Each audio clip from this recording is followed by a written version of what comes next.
আসানসোলের ধেমোমেন কেলিয়ারির দুর্গাপুজো এবং এবছরের থিম মুম্বাইয়ের তাজ হোটেল, অবিকল তাজ হোটেলের মতো দেখতে সেই থিম এবং ভিড় জমাচ্ছেন দর্শনার্থীরা।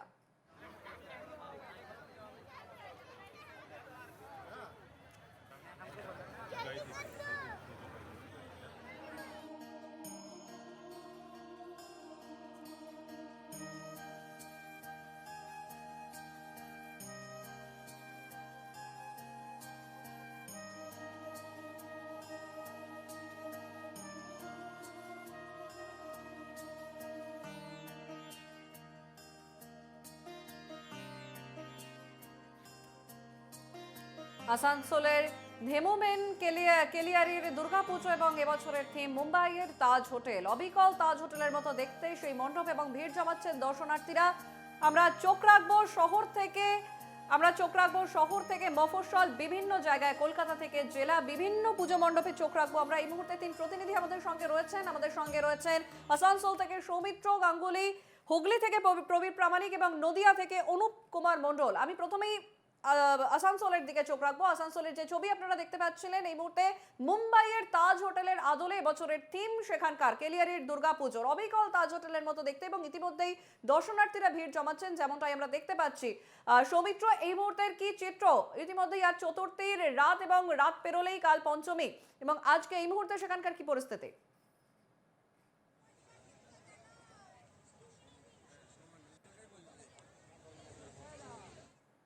এটা হচ্ছে কলিয়ারি অঞ্চলের পুজো, এবং এই যে থিম রয়েছে এটা মুম্বাইয়ের তাজ হোটেলের সেই থিম রয়েছে, এবং প্রত্যেক বছরই এই যে ধেমোমেন কলিয়ারি এদের একটা থিম প্রত্যেক বছর আকর্ষণ হয়, এবং যত রাত মানে বাড়ছে তত কিন্তু মানুষ আসছে, সাধারণ মানুষ ওই দর্শন করতে দর্শনার্থীরা আসছেন, উপস্থিত হচ্ছেন। আমি সেই ছবিটাও দেখাতে বলবো আমার ক্যামেরাম্যানকে। তবে এই পুজোকে ঘিরে যেমন যত রাত বাড়ে তত কিন্তু মানুষের ভিড় হয়, এবং এই যে প্রত্যেক বছরের থিমে নানা ধরনের আকর্ষণ থাকে। আমরা একটু কথা বলার চেষ্টা করবো এই পুজো কমিটির যারা উদ্যোক্তারা আছে তার সাথে একটু কথা বলার চেষ্টা করবো। কততম বর্ষে এবং কি থিম রয়েছে? আমাদের এখানে এই বছর থিম আছে তাজ প্যালেস, আর ভিতরে সিন আছে আপনার লাভ মুম্বাই অ্যাটাক হয়েছিল তাজ প্যালেস, এটা থিম আছে। আমাদের বাজেট 30 লাখ। এখানে আপনার সবই ব্যবস্থা পাবেন, ফায়ার স্কিমগুলো আপনার দেখতে পাচ্ছেন। আমরা যা গভর্নমেন্ট সুযোগ আছে ওসব নিয়ে আমরা এইসব করছি। এখানে ডিসপেন্সারি ব্যবস্থা আছে আপনার। প্রত্যেক বছর তো থিমের চমক থাকে আপনার, তো এই বছরও থিমের কতটা মনে হচ্ছে ভিড় হবে? মনে হচ্ছে কি আবার এবার রেকর্ড করে দিল। আগের বছর দেওয়ার ছিল 3টা, তারপরে আগে অনেক ভিড় হয়েছিল। আজকে তো ওপেনিং হওয়ার সাথে সাথে মানুষের ভিড় দেখা যাচ্ছে। আজকে তো আপনি দেখতে পারলেন মানুষের ভিড় অনেক ছিল।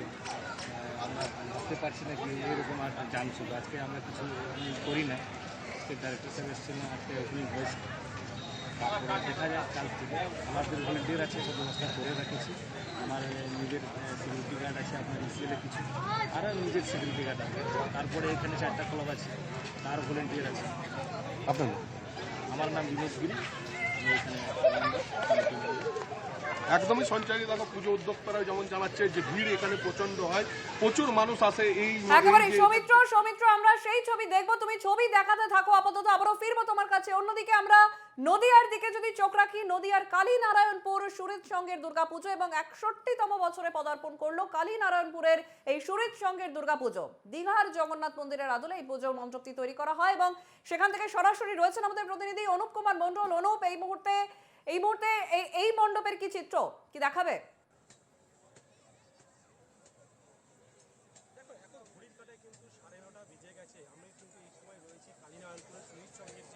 পূজা মণ্ডপে তারা কিন্তু করেছে যে দীঘার যে জগন্নাথ মন্দিরের আদলে কিন্তু তারা এই পূজা মণ্ডপটি তৈরি করেছেন। আমি তোমাকে দেখাবো যে বলরাম, সুভদ্রা, জগন্নাথ তাদের কিন্তু যে মূর্তি, সেই মূর্তি কিন্তু মন্দিরের সামনে যে প্যান্ডেলটি আছে সেই প্যান্ডেলের সামনে রাখা হয়েছে। পুরো প্যান্ডেলটি কিন্তু 3D আলোতে কিন্তু করা হয়েছে এই পুজো মণ্ডপটি। আমি তোমাকে আরেকটু জিনিস দেখাবো যে এখনও কিন্তু 9:30 বাজে, প্রচুর মানুষ কিন্তু এই পূজা মণ্ডপে কিন্তু ভিড় করেছেন। আমি পুজো মণ্ডপের মানুষ কিন্তু ভিড় করেছে, আমি উদ্যোক্তাদের কাছে চলে যাবো। তারা এই যে এখনো পর্যন্ত প্রচুর মানুষ এবং প্যান্ডেল পুজো, কি বলবেন? অবশ্যই তো এবছর আমাদের যে কালিনাপুর স্মৃতি সংঘের পক্ষ থেকে যেটা করা হয়েছে দীঘার জগন্নাথ মন্দির, তো বেসিক্যালি দীঘার জগন্নাথ মন্দির এখন উদ্বোধন হয়নি দর্শকদের জন্য। আমরা চেয়েছি যে মন্দির উদ্বোধনের আগে মন্দিরের বাইরে ভেতর কীরকমভাবে মন্দিরটা সাজানো হচ্ছে। তো দীঘা না গিয়ে যদি আমাদের এখানে আসেন তাহলে পুরোপুরিভাবে বুঝতে পারবেন যে কেমনভাবে অরিজিনালি দীঘার মন্দিরটা তৈরি করা হয়েছে।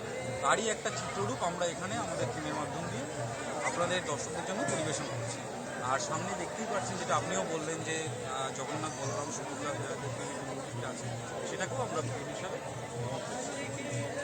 দেখো, দীঘাতে কিন্তু যেতে হবে না, কালীনারায়ণপুরেই এই যে শহীদ সংঘ আছে সেই সঙ্গে পুজোতে এলেই কিন্তু এই যে দীঘার যে জগন্নাথ মন্দির, সেই জগন্নাথ মন্দির একেবারে দীঘার জগন্নাথ মন্দিরের আদলে অবিকল এই মণ্ডপ তৈরি করা হয়েছে এবং অসাধারণ আলোকসজ্জায় সাজানো হয়েছে এই মণ্ডপ আমরা দেখতেই পাচ্ছি। আমি আবারও ফিরবো তোমার কাছে অনুপ। আমরা হুগলির দিকে যদি এবার চোখ রাখি, হুগলির চুচুড়ার বাবুগঞ্জ সার্বজনীন দুর্গোৎসব সমিতির এবারের পুজো 52তম বর্ষ এবং পুজোর থিম দেশপ্রেম।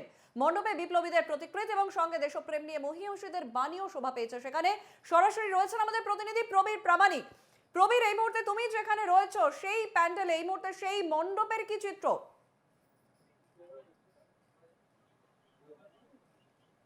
দেখো, এই মুহূর্তে সব থেকে বড় কথা বলি যে এটা একদম উদ্বোধনের দোরগোড়ায়, ফিনিশিং টাচ চলছে, লাস্ট মুহূর্তের কাজ। আগামীকাল এই মণ্ডপটি উদ্বোধন হবে।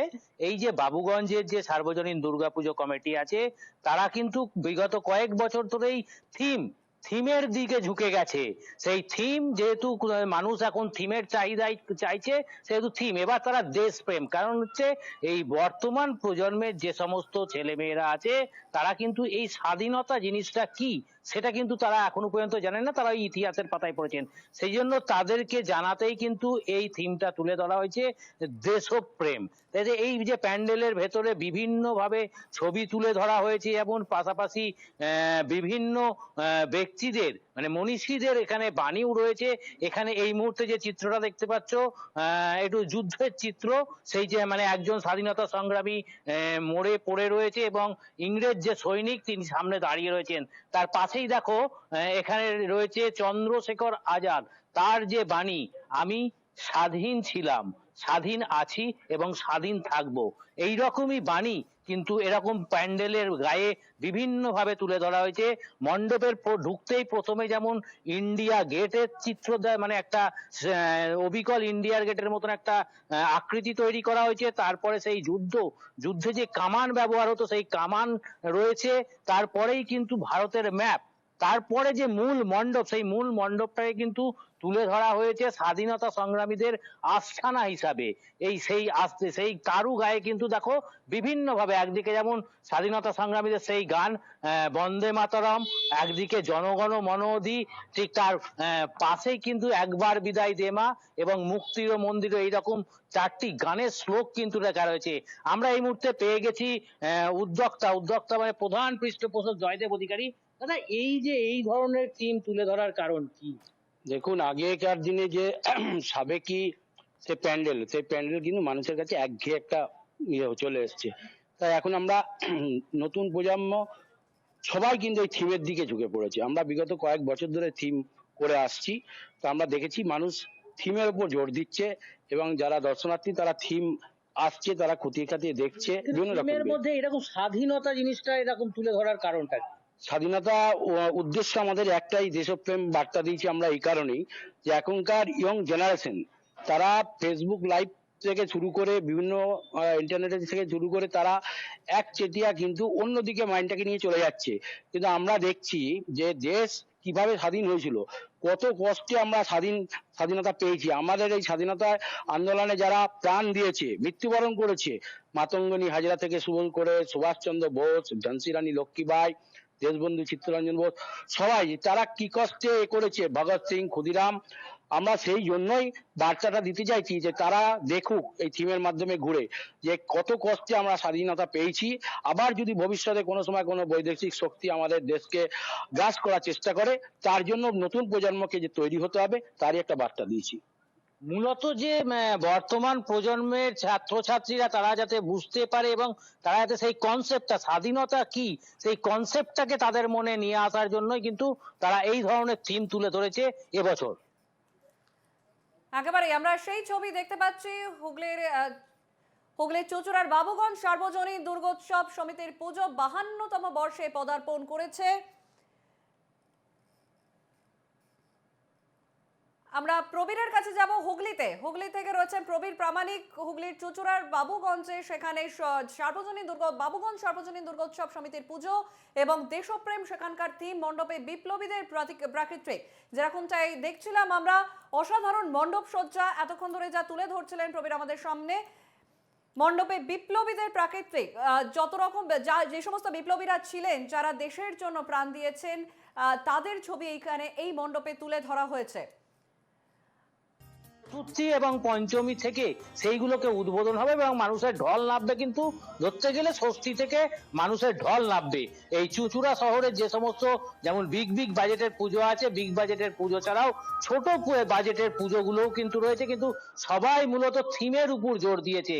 এই কে কার বেশি থিম টেক্কা দিতে পারে, কার থিম বেশি ভালো হয়, কে মানুষকে বেশি টানে, সেটাই কিন্তু এখন লড়াই হয়ে উঠেছে এই চুঁচুড়া শহরের দুর্গাপুজো কমিটিগুলোর মধ্যে।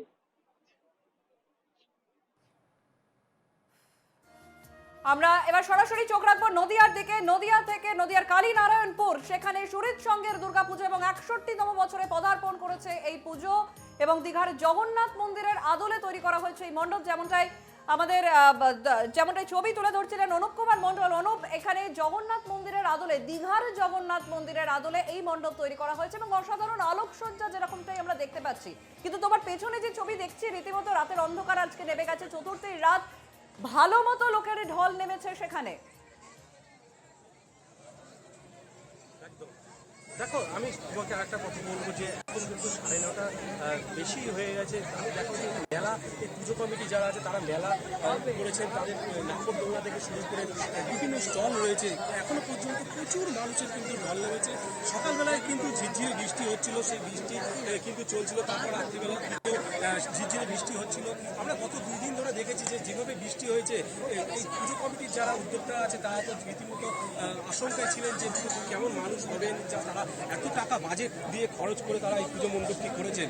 সেক্ষেত্রে তারা কিন্তু অনেকটাই আজকে একটু আনন্দিত যে এই বৃষ্টি হয়নি, বৃষ্টি না হওয়ার কারণে কিন্তু প্রচুর মানুষ এসেছেন, প্রচুর মানুষ সমাগম হয়েছে এই জগন্নাথের মন্দির দর্শন করার জন্য। আমি একটু চলে যাবো উদ্যোক্তাদের কাছে। কীভাবে আপনারা এই যে পুলিশ প্রশাসন বা এত প্রচুর মানুষ, এখনও এত রাত, কীভাবে আপনারা এই দায়িত্ব পালন করছেন, কীভাবে প্রশাসনের উদ্যোগ কীভাবে করছেন?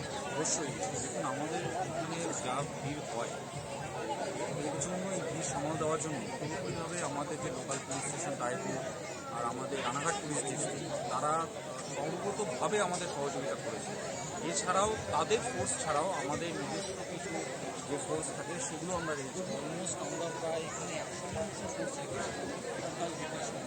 আমরা আমাদের মধ্যে পেয়েছি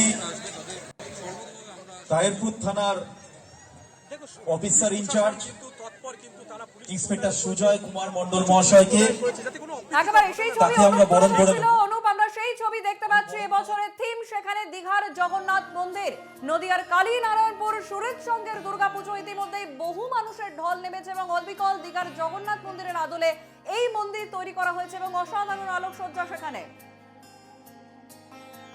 শুধুমাত্র কলকাতা নয়, জেলাতেও একের পর এক অসাধারণ পুজো এবং এই পুজোর আনন্দে মেতেছে গোটা বাংলা এখন ঝলমল করছে পুজোর আনন্দে।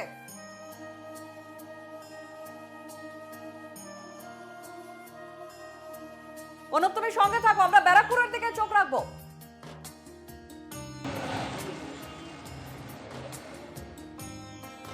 আমাদের সঙ্গে ব্যারাকপুর থেকে সরাসরি রয়েছেন আমাদের প্রতিনিধি দেবপ্রিয় সরকার। দেবপ্রিয়, আজকে চতুর্থীর রাত, ইতিমধ্যেই বিভিন্ন জায়গায় আমরা চোখ রাখছি, শুধুমাত্র কলকাতা নয়, জেলাও একের পর এক বড় বড় পুজো উদ্বোধন হচ্ছে।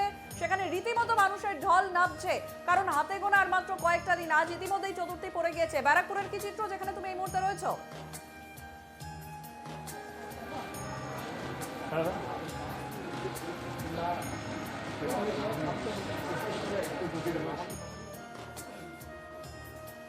দেবপ্রিয়, শোনা যাচ্ছে আমার কথা?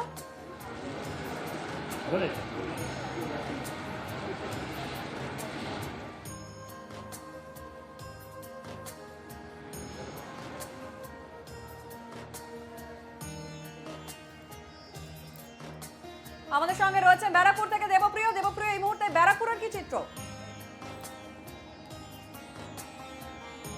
দেখো, এই মুহূর্তে আমি রয়েছি নৈহাটি রাজেন্দ্রপুর মৎস্যবাজার উন্নয়ন কমিটির দুর্গাপুজো মণ্ডপে।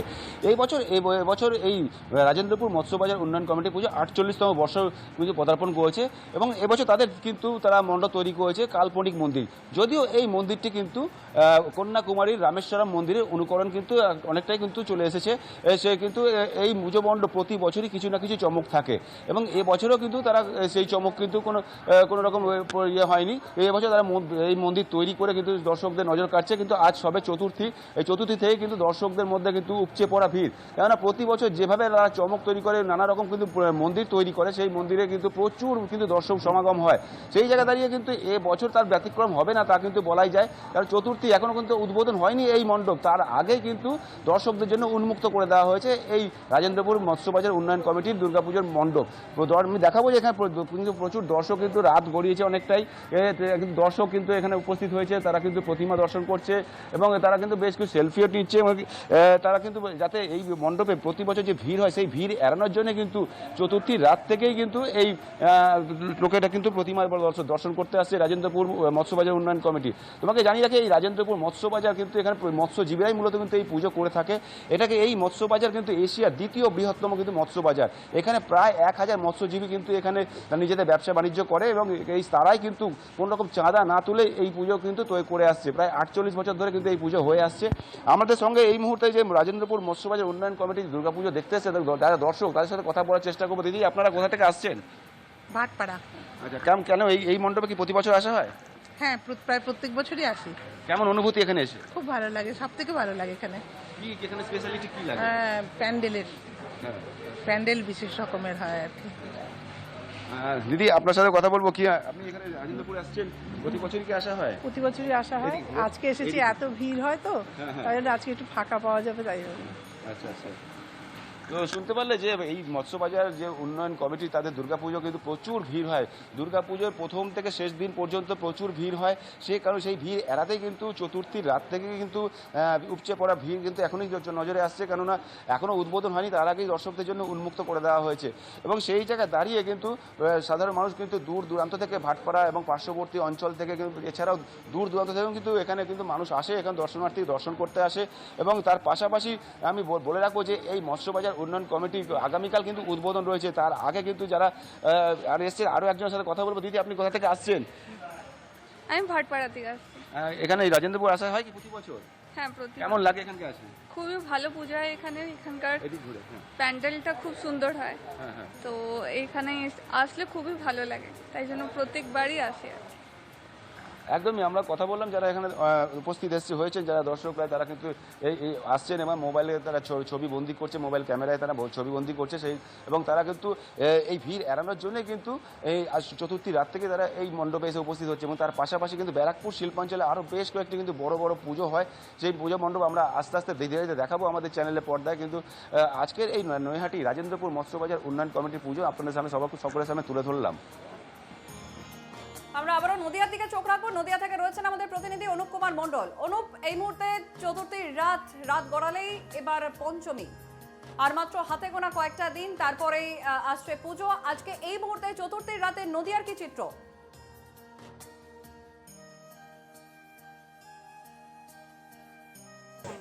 বাজতে চললো, সেক্ষেত্রে তুমি দেখতে পারবে যে কালীনারায়ণপুর যে সংঘের যে পুজো মণ্ডপে কিন্তু প্রচুর মানুষরা কিন্তু জমায়েত করেছে।